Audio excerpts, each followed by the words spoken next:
Welcome to the CHC Podcast. The CHC Podcast is a ministry of the Christian Heritage Center.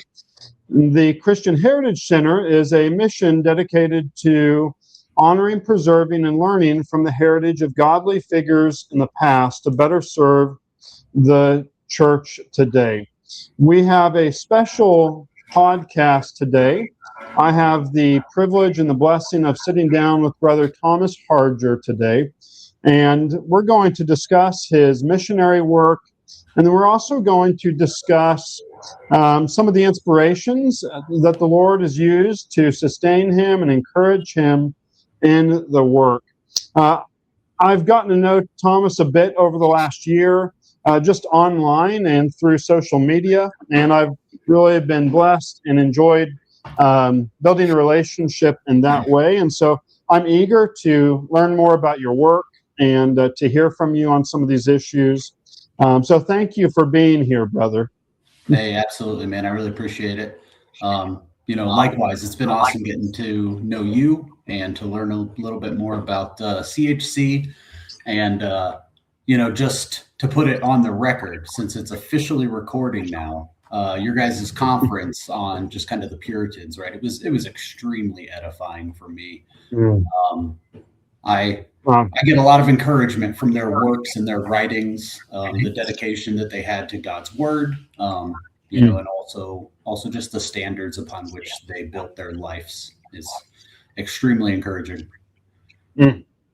Wow, praise God. Yeah, likewise, the Puritans have been a great source. The Lord has used them in my life a great deal. Lloyd Jones, he gave a lot of ministerial reading advice. And one of the things he said was read books that do something to your soul.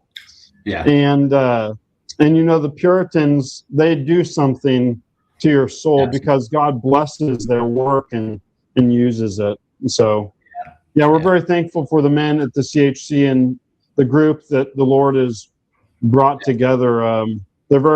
It's a blessing to work with them. That's good.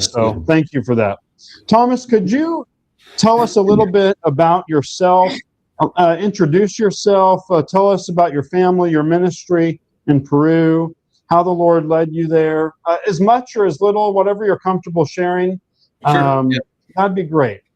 Yeah, absolutely. I like to tell everybody I'm an open book, right? So, no questions off the table, really. But like you said, right? My name's Thomas. I live in Pucallpa, Peru. We moved here July 4th of last year, so we just celebrated our 1 year in Peru, and it's been an awesome time, right? But let's kind of back it up just a little bit, right? So. I had the privilege of being raised in a household where we attended church every Sunday, right? So I grew up getting the opportunity to learn the Bible stories, right? I like to use the phrase, I grew up in kind of the quintessential SBC church, so steeped in the Gaither vocal bands, youth camp, every summer, getting the opportunity to do the VBS circuit in whatever town we were in at the time, right? Vacation Bible School is the one time denomination goes out the window and you just, you hit every single one you can. But no, like in all seriousness, right? Like looking back on the totality of my life, God really used that time to give me a foundation that I would fall back on later whenever I didn't know what to do, right? So I came to Christ later in life, had gotten out of the military, was a police officer in St. Louis, Missouri, was married, right? Newly married. My wife, Jamie, and I, we were newlyweds, and I was not, by any stretch of the imagination, the husband that I was supposed to be. I was not the dad that I was supposed to be, but Jamie had come to the Lord, and she just kind of started praying for me, right? And she told me later that she was praying probably one of the most dangerous prayers, and that is just, Lord, I don't care what you do, but basically, aside from killing Thomas, like you need to bring him to you. And so yeah, that came to a head, right? One day I found myself in a position where it was basically continue doing what you're doing or lose the things that are important to you. And so, that led to me resigning from the police department, not having a job, but being home, legitimately home for the first time in years. And within, probably 2 weeks, I remember telling Jamie, like, I've missed so much. Like, our son is almost 2 years old. He's running around, he's talking, he's a goofball. I mean, he was just a little tornado. This video popped up on my phone the other day of him as a toddler with like slime putty that makes the fart noises when you press your hand into it. And I just, just thinking back to those times, right? Like, just what a blessing it is that God gives us children. Like, it's so cool. So anyways, so now I'm at this point where I don't have a job. Jamie had been praying for me to go to church. I now no longer had an excuse to not go. And so I went, and the pastor just started talking to me and devoted time to spending with me. Right. And so, was converted through that process, came to know the Lord during that time, and really started to realize who God is, aside from just kind of the stories that you hear as a child, right? The caricatures of characters in the Bible, right? But anyways, through that, like, just started having this desire to serve the church. Did whatever I could, right? Cleaned, set up chairs, helped cook, helped facilitate things here and there. Eventually got to a point where I was asked to watch or help my wife watch the children, right, during the service, just kind of trying to help that out, facilitate kind of those child's Bible stories, things of that nature. So continued to do that. We moved about an hour west of that church. So relocated, found another church, right? Started attending that church, started serving in larger capacities, continuing to study, continuing to be mentored, and eventually got to a point where I was approached about the idea of church planting. And so, started praying about that, and didn't know where it was going to be or anything like that, but was just affirmed through prayer and counsel and the calling of the church that ministry is where God was pulling myself and my family.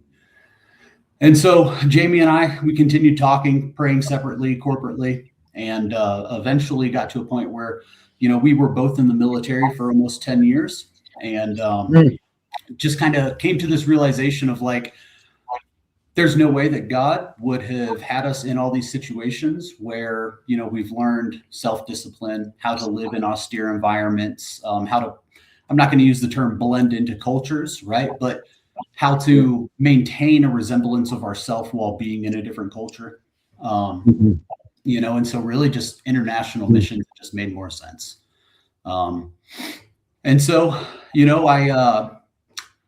I have a passion, just a huge passion for discipleship and just ongoing learning, right? I think that it is a thing that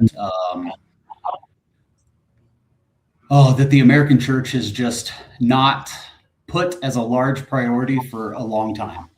And it's unfortunate, right? And so I say all that to say, a lot of people think that missions is different than the Western church or the church in general, but the mission field is nothing more than a slice of pie out of the church that exists around the world, right?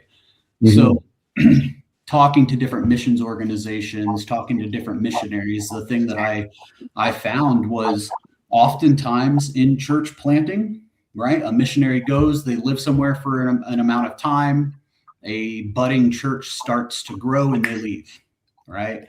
And then that pastor or that church team doesn't have anybody else to lean on. And so the structure that I felt like I was seeing was one that created dependency. And it's, not what we wanted to do. And so we kind of, kept praying, kept reaching out to different organizations, and eventually met Casey and Julie Kidd, the people that we work with now here in Peru. And really what stuck out about them was, we facilitate seminary level or theological level training in different tribal settings. It's a big goal of ours to spend time with pastors and congregants, build healthy churches that become self-evangelistic and self-propagating. We don't want to be seen as part of that church's ecclesiology. We don't ever want to be seen as, the boss or the person holding that pastor up. Our desire is to be a resource, to be mentors, and to just help them facilitate churches in a local context. And the ultimate goal is like I said, for them to take hold of the Great Commission and to start proselytizing their neighbors. So the Amazon jungle is actually, it has the highest concentration of uncontacted and unreached people anywhere in the world. So it is, man, it's like finding a needle in a haystack, right? You can't throw a rock without hitting somebody that's never heard the gospel. So it's a beautiful thing. So you ended up in Peru because you met a couple that was already doing missionary work there? Correct. Okay. Yeah, and like I said, right, so like in talking with him, Casey, and talking with Julie, just the desire that they have for the local church to be the local body, right? Yeah. I don't know a better way to word that other than, local men planting local churches. Now, if somebody wanted to learn more about your ministry and your work and stuff like that, where would the best place for them to go to find that? Yeah, so, we were talking about social media earlier, right? Social media is a really easy way to connect with a large group of people in a very short amount of time. Jamie and I, we try to be very transparent on our ministry page, right? On Facebook, it's just Harger Family Ministries. And through there, you can email us. I've got my WhatsApp phone number on there. So if anybody wanted to reach out directly with questions, they can message me on that, or they can send an email or just a message through Facebook. For, financial support, if that's a thing that somebody wants to talk about. We do all of our financial support through our sending organization, which is Church Planting International. We just ask for financials to go through there, just one for tax purposes, right? Too, but also financial accountability, I think, is extremely important, especially whenever you're talking about kind of an international sense. So let's say if you had to pick two, like what are the top ways that people can support you? I'm guessing financial and prayer. Yeah, I would say prayer and relationship, right? Okay. Financially, God will provide, right? Sometimes we sit there in our living room and we'll chat at the end of the evening, and it's like, we just are truly in awe at the way that God provides, right? So in the missionary life, you tend to budget things on kind of known commitments and then possibilities, right? And so like on the known commitment side, we're, I think, right at about 54% of our monthly budget is met through known commitments. But every time we have a project coming up, right, something happens. We get a one-time gift, and that one-time gift, provides whatever, an extra $200 a month, or however you want to parse that out. And so, like, man, honestly, just prayer and relationships. That's two biggest things, and the financial aspect. Like God will fill the coffers as he sees fit. So if people have financial questions, I'm more than willing to answer them. Like I said, I'm an open book. I've sent my budget to probably 120 people over the past year, just trying to be transparent, right? So it's not a thing I'm afraid to talk about, but I don't ever want a relationship built on financial giving. Well, Lord willing, somebody will reach out to you as a result of this, and maybe you can start building a few more relationships as a result. The Lord He's so abundantly faithful to provide, and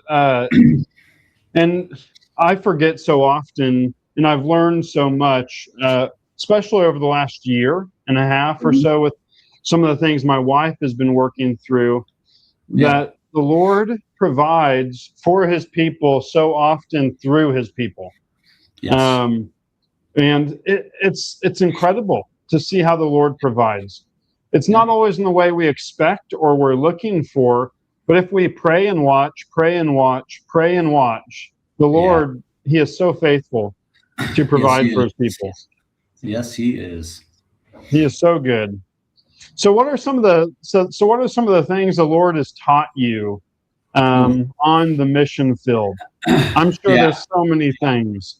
So I think, the biggest lesson for me has really been just learning to trust God's providence, right? Especially because we're such short-sighted people, like we don't see the outcome, right? 75% of the time we have no idea what's around the next corner. When Jamie and I, when we first got to Bucapa, I honestly thought that faithfulness was going to look a lot more like visible progress, right? Whether that was like a new church planted in this village, or 10 new students for the first training class of the next year, right? Or like a project, just getting anything done in the schedule that I think it should get done is just out the window, right? But the thing that I've learned is that, like you said earlier, right? God is so much more interested in just the faithful small steps. Really, a thing that's changed tremendously for us on a personal level is being more involved in family worship, right? And it hasn't been dramatic, right? It's not like this 1 hour liturgical, written out, documented type thing, right? But it's just showing up day after day, me, Jamie, and Nicholas, opening the word, praying together, singing 1 or 2 songs, and really just digging into that on the nights that we just don't want to, right? The nights that we're tired. But Jamie and I, man, we talk about this every so often. We've watched the Lord grow this desire to be together that we couldn't manufacture ourselves, right? And I think that oftentimes as people, we want the big, grandiose miracles. And I think that we miss the providence and the miracle of God's providence just in those small, steady things. Right? And then if we kind of take that 30,000 foot view and apply that to what we do here in Peru, right? We work with 4 different people groups. We work with the Matses, the Yora, the Yaminawa, and the Shipibo. And really, I've learned the same thing, just on a much larger scale, right? So whether practically, if that looks like sitting across from a tribal pastor or a tribal elder, walking them through theological instruction in a context that's familiar to them, that's been a great lesson, just seeing God's providence in that, right? I mean, he's really, he builds his church the way that he desires. And it doesn't move at the pace that we want it to, right? It's months and months of building trust, learning language, but from a worldview perspective. But just being able to sit down with people and build those relationships and see God's providence in it, right? It's a beautiful thing. Yeah. I feel like a lot of people have this really polished and idealized picture of what missions should look like, and I think that probably gets shattered a bit. I've not done what you've done, but I imagine that gets torn down over time to some degree, because God is building his church in different cultures and different people groups that we're not used to, and that we weren't raised in, and it just looks much different. Oh man, it looks so much different. It's I think from if we go back to kind of when I was younger, right?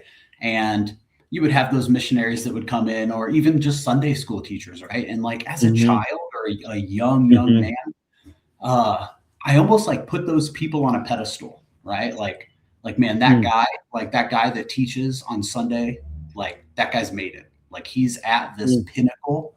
Or with the missionary, right? Like we idolize these people, and that's not to say it's not good to learn from them, because it is a good. I mean, that's one of the goals of the Christian Heritage Center, is to learn from the faithful service of godly men who came before us, right? That's a good thing. But there is a ditch on the other side of that road of idolizing people that made mistakes, Yep. But yeah, like, for example, we work with people that are one generation away from cannibalism, right? And so like we start talking about the Lord's Supper. Okay, well, their dad ate people. So like, how do we get past that? Right? Like contextually, how do they get past that? Or polygamy, right? Which interestingly enough is popping its ugly head back up in Western contexts, right? But out here, right? Like, so, okay, polygamy is not a thing that we should idolize, right? We shouldn't lead the church into that. But divorce also is not a thing that we should desire.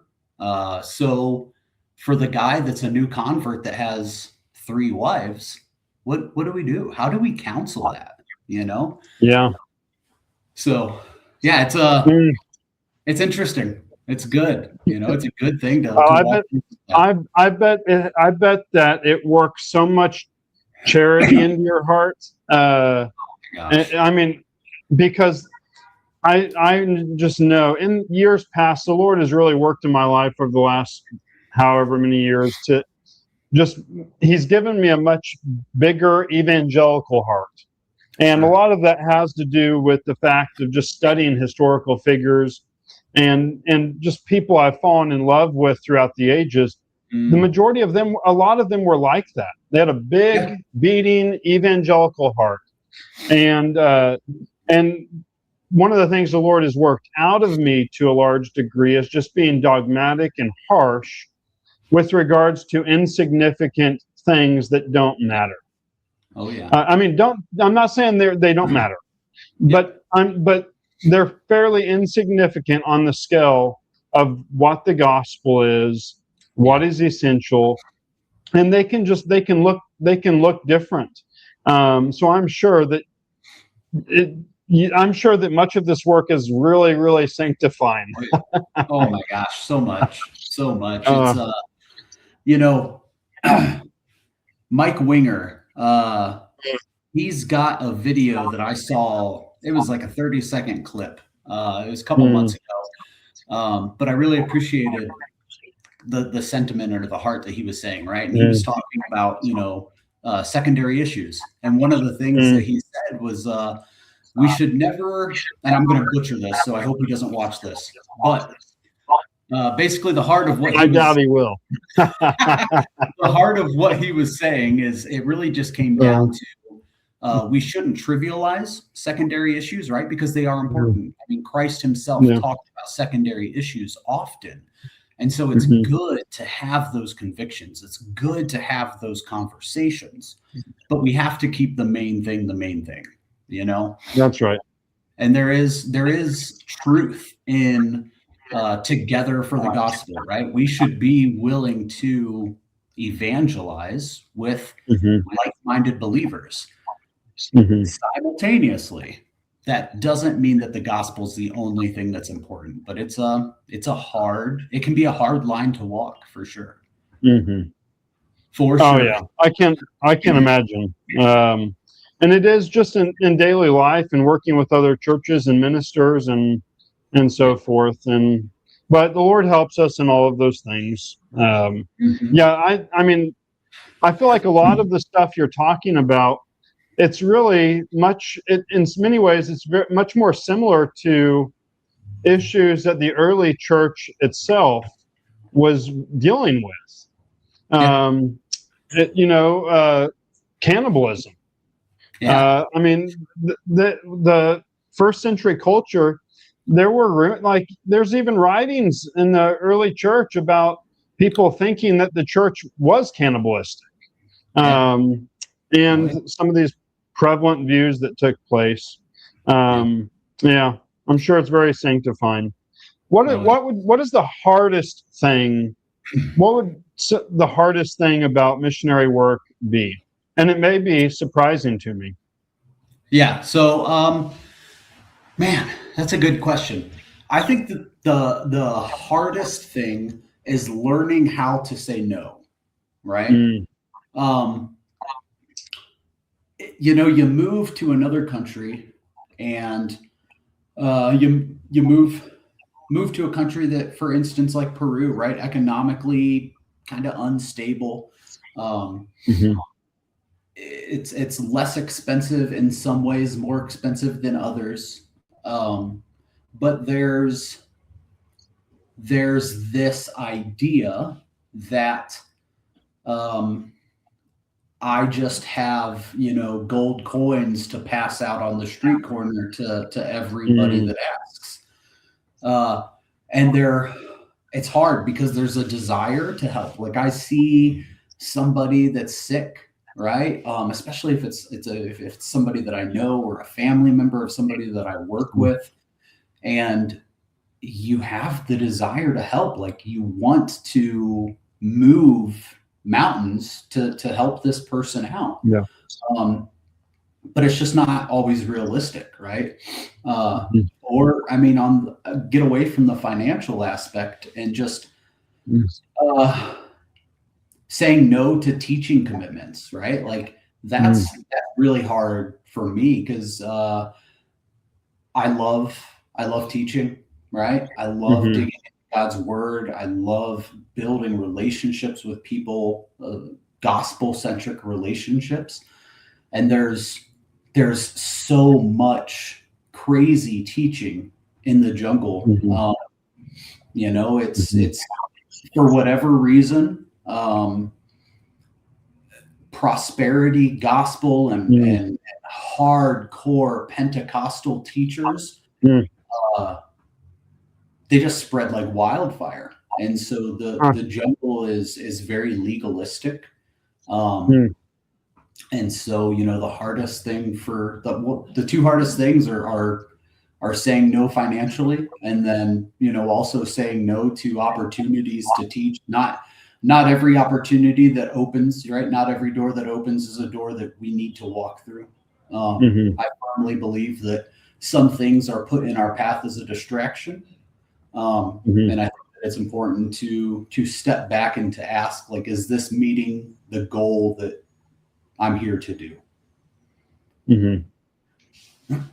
Yeah, yeah, that would be hard. It'd be hard to pass up uh, opportunities to minister. I guess it kind of comes back to the same thing we were saying theologically earlier. The main thing has to stay the main thing. And in Yeah. many ways, I guess you probably have to ask yourself over and over, you know, I have to stay at the mission has to stay the mission, and I have to keep doing that which is conducive to the mission long term. Yeah. I mean, that would be very hard. Uh, and we're finite and we're limited, and we can only do so much. Oh We yeah. only have so much to give. So obviously, you're not the first missionary that has existed. And there's been a whole bunch of other missionaries that have come before us. One thing I would love to hear from you about is just your appreciation for historic missionary figures, church history in general, and why do you think it's important for Christians to learn from historic missionary figures, earlier Christians, and how has that impacted you and influenced your life and your ministry? Yeah. So I'm gonna primarily talk about four different guys, right? Three of them are names that I think everybody, right, pretty much everybody's heard, right? You got Judson, Adoniram Judson, and then you got Jim Elliot, right? And then you got old George Whitefield himself. I think every believer in the U.S. right now probably knows about Whitefield, right? Just because of the movie that came out not too long ago. But then the fourth guy, his name's Jean de Léry, right? And I'm gonna talk about him a little more in length, just because I think he's a really interesting character. Not a whole lot is known about him. Just to be honest, not a whole lot's known about him because from an outside perspective, his ministry, the work that he was called to, it was an utter failure, but he went through a lot of hard things and he remained faithful. So, but yeah, let's talk about Judson a little bit first, right? So I think the really cool thing about Judson is he went 6 years without a single convert, right? What's that old saying, right? Regardless of what comes my way, I will plod, right? I will carry. The guy, he was imprisoned in just absolutely brutal conditions, right? He buried two wives, buried several children, all while on the field. But I want to focus kind of on his imprisonment a little bit, right? So he was imprisoned in Ava, right? And he had been working on the Burmese translation of the New Testament at the time. And so he's years into it, can't afford to lose this translation work. And his wife at the time, Anne, she actually sewed that manuscript into an old, ugly pillow and then smuggled it into the prison, right? So Judson was literally sleeping on the Word of God, right? And a little bit into kind of this jail sentence, one of the jailers actually took the pillow and confiscated it. So Anne then sewed a new one with better material so that Judson could trade the jailer for his old pillow back, right? So I think if you look at all of that, right, you have this guy who he would have every reason to assume or conclude that God had abandoned the work there in Burma, right? That many years without a convert, the work that he's working on gets stolen. He's imprisoned, right? So now he can talk to everybody. Now he can only talk to a couple of people, right? But he kept translating. There's writings in his testimony himself that teaches us that he was preaching in prison to whoever would listen. And he just kept trusting that God had called him, but God is never obligated to explain himself according to our timelines, right? And then you got Jim Elliot. So many people know Elliot's story, right? But his life and his death, they both preached the exact same sermon, right? That knowing Christ, getting out the message, it's worth any cost, right? Before he even stepped foot in Ecuador, Elliot had been writing about wanting to know Christ, right? And then I think that you see that whenever spears were literally being thrown at him, right? The conviction that he had just through his own life of his desire to know Christ and to know Christ more fully is portrayed throughout his life. Does that make sense the way I'm saying that? Oh, yeah. Okay, yeah. Cool. So then you see his wife, right? His wife went back to the same people that killed him, right? Killed her husband. and she went back to continue working with them, right? But man, the fruit of obedience, like it's not visible oftentimes in our own lifetime. Then you got old George Whitefield. And I think that really the testimony of Whitefield's life is just relentless zeal can sustain you over decades, right? I mean, churches in England had shut their doors to him, right? Because he was preaching new birth way too plainly.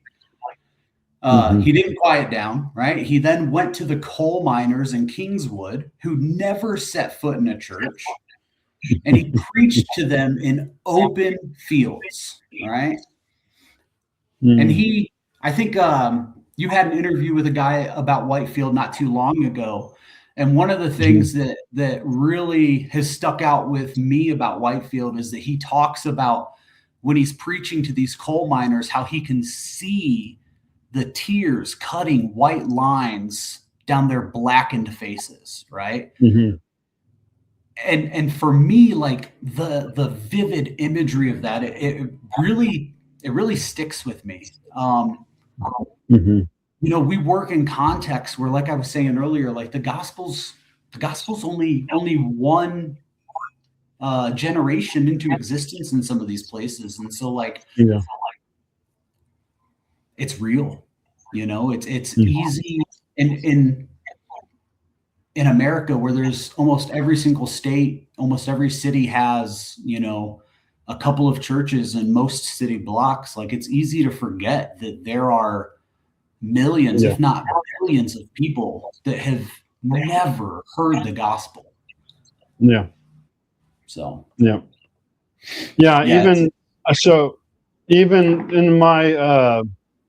in my area, I live in rural southern Illinois, and so one of the things I typically try to do is we have a county fair that we host at our fairgrounds here in Albion, and every year I make a big evangelistic push at that fair. And that's awesome. Progressively each year, I am finding more and more people from rural Southeast Illinois who don't know what the gospel is. They cannot tell you what the gospel is, and some of them have never heard the gospel. And I think that one of the things with regards to Whitefield, for me, in the tears, it's like there was no disconnect between Whitefield's affections and the message that he was preaching. He loved the people he was proclaiming the message to. He had mercy and compassion and pity, and it compelled him to the masses to share the gospel. And I think too often there's a disconnect between the people proclaiming the message and their heart's affections for the people. And so I think there's in all these figures, their hearts were burning for Christ. And so that was compelling them forward to proclaim the gospel to the people who didn't know Christ. And that's easy to forget, right? Especially kind of in the circles that we run in, if you will, like kind of in that Reformed Baptistic world.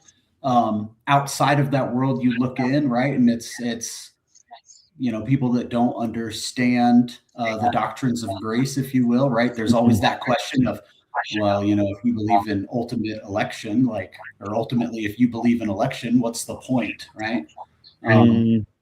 We could spend 2 hours talking about the why, but I think at the heart of it, people have to be the drive, right? Christ's love for us has to propel us to go out and share that with the people that, that haven't ever heard otherwise.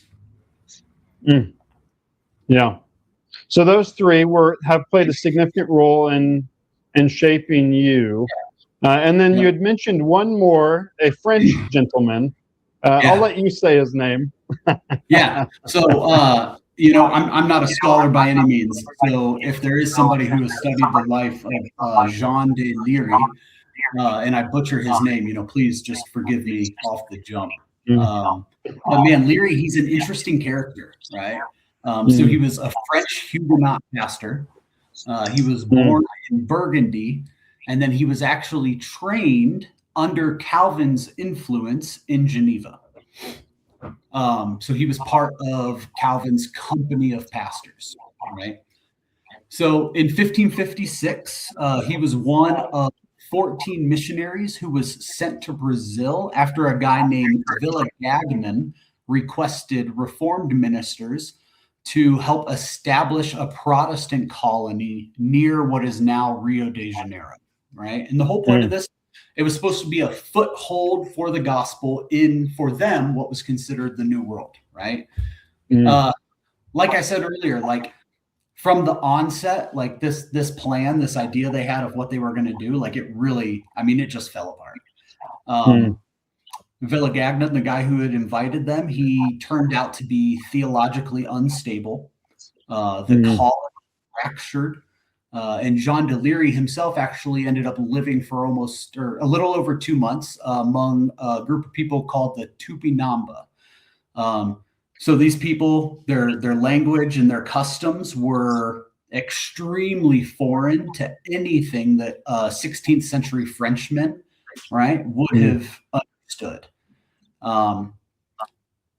But he ultimately wrote what I believe is one of the most sympathetic and detailed European accounts of indigenous people from that area. And ultimately, so he ends up going back to Geneva, to France, and the return voyage, it almost killed him, right? So their provisions, they ran out, they got lost. The crew survived by eating tallow candles and boiled leather. Yeah. And so, years later, right? So you have the St. Bartholomew's Day massacre. He actually ended up ministering for 8 months to a starving French Huguenot population that was actually under siege at Sainte-Catherine. So I think ultimately, right, like de Léry's life, I think that it deserves to be remembered because none of it went according to plan, right? But just like Judson, Bunyan, right? Many other missionaries that we study today, right? He stayed faithful, but ultimately the Tupinamba people, right? Brazil, we don't see decades of fruit out of this area, right? We don't see Elliot's dramatic vindication, right? Through those later conversions, right? He got a collapsed mission, a near fatal voyage home, and then ends up ministering in a town that's under siege. But through all of that, through every hardship, he worked with the people that God put in front of him, right? The Tupinamba, the sailors on the boat, the besieged town. And I think that is a better representation of what missionary life actually looks like. And I think that, we can pull out a lot from his story, but a thing that I really appreciate isn't the lack of zeal, right? But it's the fact that, like, the guy that requested them, Villagagnon, he had no confessional anchor that held him in place, right? And once he was away from any real accountability, we see his doctrine drift almost immediately. And then you have Léry, who, contrasting off of this guy, he'd been trained under a confessional tradition in Geneva. And I think that's part of the reason why he made it through, right? I think that's why he was able to stay so in tune with keeping the main thing, right? You got guys, they're sent there for the same purpose, right? And one becomes a case study of what confessionalism can protect you from. And the other gives you a case study of what it means to stand when everything else gives way, right? So yeah, I just his life, his experiences, although it's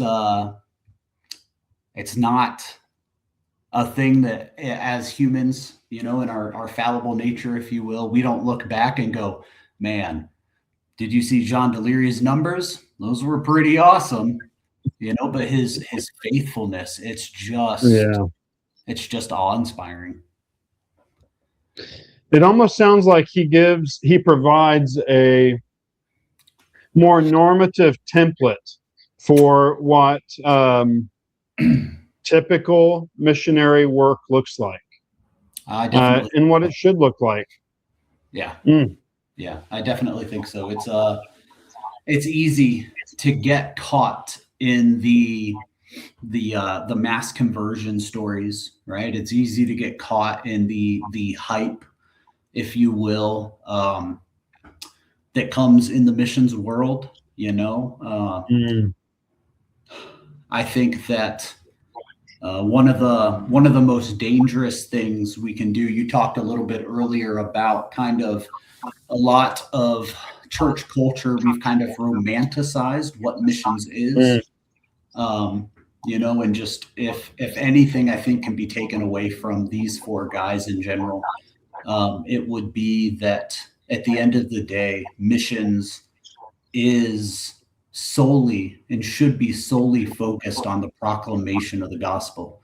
And if somebody's mission strategy is anything other than that, then I would plead with churches not to send them. If their centric focus is not the proclamation of the gospel, then they're going to be the next Villa Gagnon, and we don't need any more of that in the field. Yeah. So would you say that in general, the struggles and the difficulties of mission work have stayed the same? Really, and would you say they're generally similar across the board?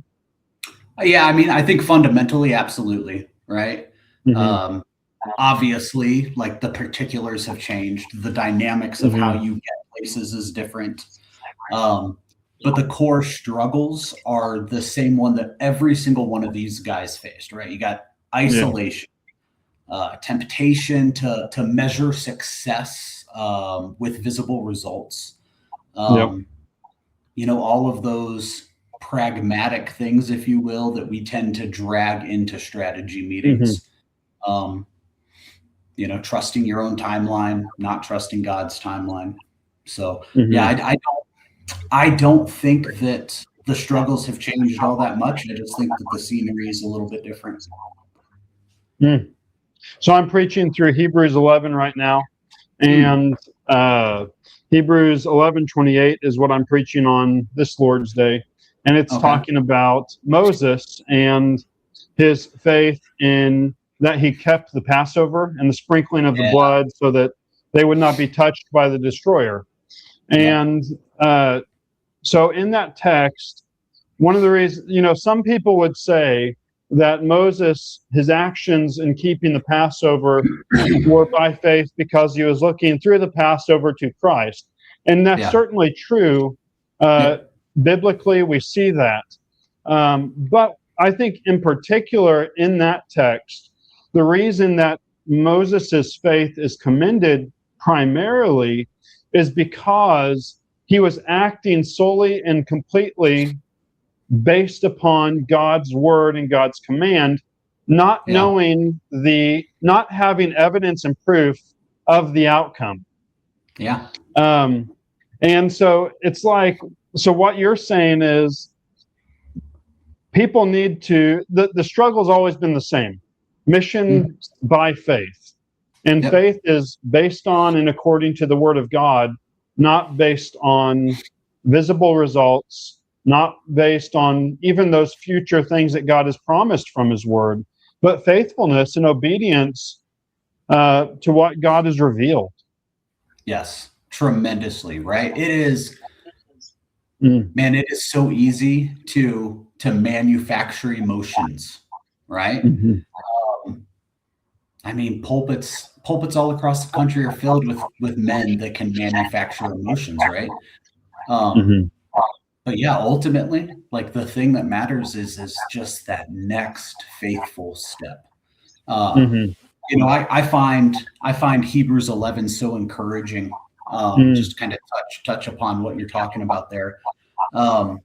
Just as like a layperson, if you will, right? Or just Yeah. kind of for that struggling believer that's sitting there in the pews listening, recounting kind of that faithfulness of Moses, and to do it without the caricature. I know I've used that word like 5 times, Mm. but to do it without the caricature of what we've placed Moses in, if that makes sense, Mm. right? Like it's Mhm. important to remember that Moses was a broken guy. Um, Mm. I mean, he was on the run for murder, right? And he was a Mm. shepherd, right? Like, I mean, he was Mhm. just moving sheep from one rough terrain to the next rough terrain. Mhm. Um, and so, to go back a little bit to kind of what we were talking about, God doesn't use God. Oh man, I'm going to butcher this, or I'm going to word this Mhm. in a way that's going to make me sound horrible. Oftentimes, we see God use the lowliest of the low to do the biggest of the Mm. big, right? And that Mm. is solely a testament to God's sovereignty, um, to his foreknowledge, and to his ability to work miracles. Yeah. Yeah, that's the thing.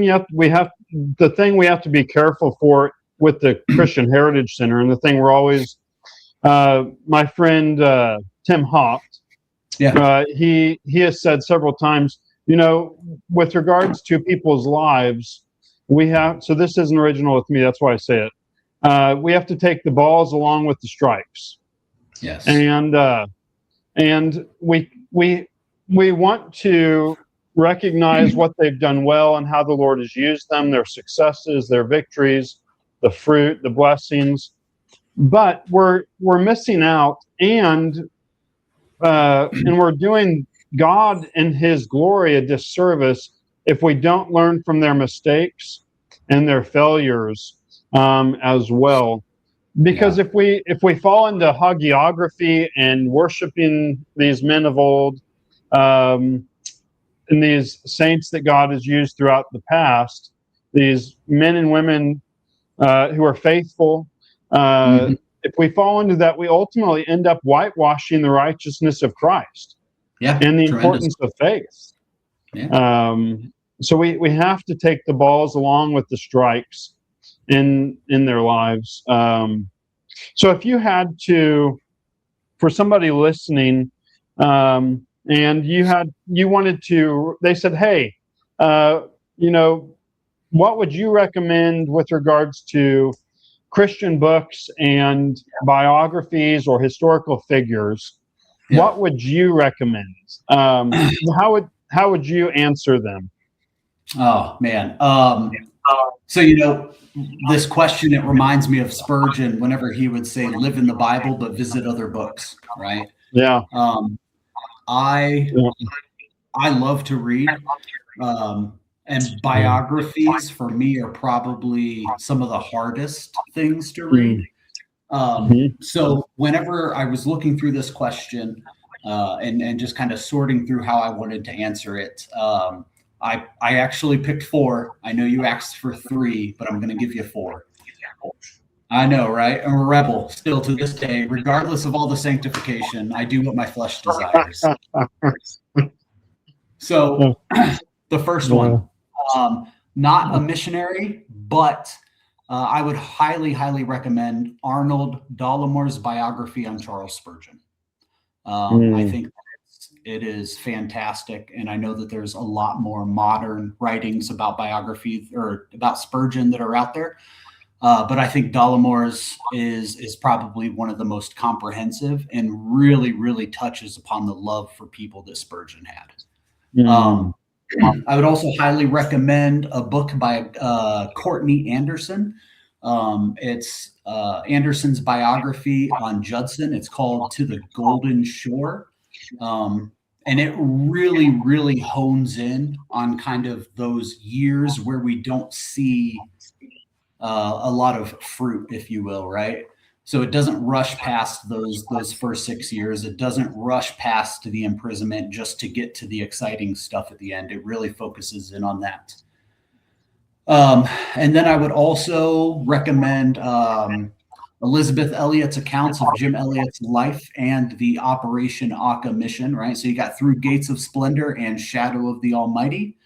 And then if somebody wants to read something that's honestly kind of hard to read, I don't know that they have a modern English version, but Jean de Léry's own History of a Voyage to the Land of Brazil, right? So it's taken out of Jean de Léry's personal testimony, his personal writings. So it's not a biography, right? But it is a firsthand account, a firsthand record. And you can really read Jean de Léry's emotions through that, the things that he felt, but if anybody does pick that book up and they want to read it, I would just say, don't be put off by, 16th century accounting of other people.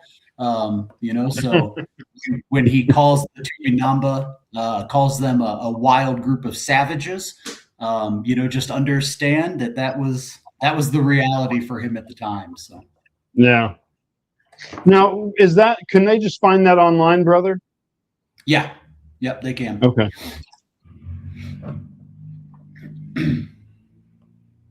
Well, brother, it has been a huge joy and blessing to be able to sit down and talk with you. Just, one concluding thing. What encouragement would you give to pastors, churches, even young believers who may feel the Lord or have a sense or being confirmed that the Lord is leading them towards missionary labors or services, or just people wanting to learn more about what that looks like? How would you encourage them to move forward in that? Yeah. So, man, I think that there's so many different roads that you could take to answer that, right? So for the young man or the young family that thinks that they might be being called into ministry, whether it's missions or ministry in the United States or whatever it might be, right? Evangelism, whatever it might look like, I would say stop and pray, right? And that's so cliche, right? But pray more. If you've prayed for 5 hours, pray for 5 more. And then outside of kind of that personal calling, do not circumnavigate the necessity of being affirmed by your local elders. Amen. In a healthy church, the elders should know you, should know your giftings, should know your family. I am a firm believer that every missionary that's sent had better be qualified as a pastor. I don't believe that we should send missionaries that are unqualified. I know Paul Washer talks about the 3 different groups of men that come out of seminary, right? You have the super academic ones that go back into teaching. You have the ones that are really good orators that go into preaching. And then you have the ones that passed with C's and D's and they get sent to the mission field, right? But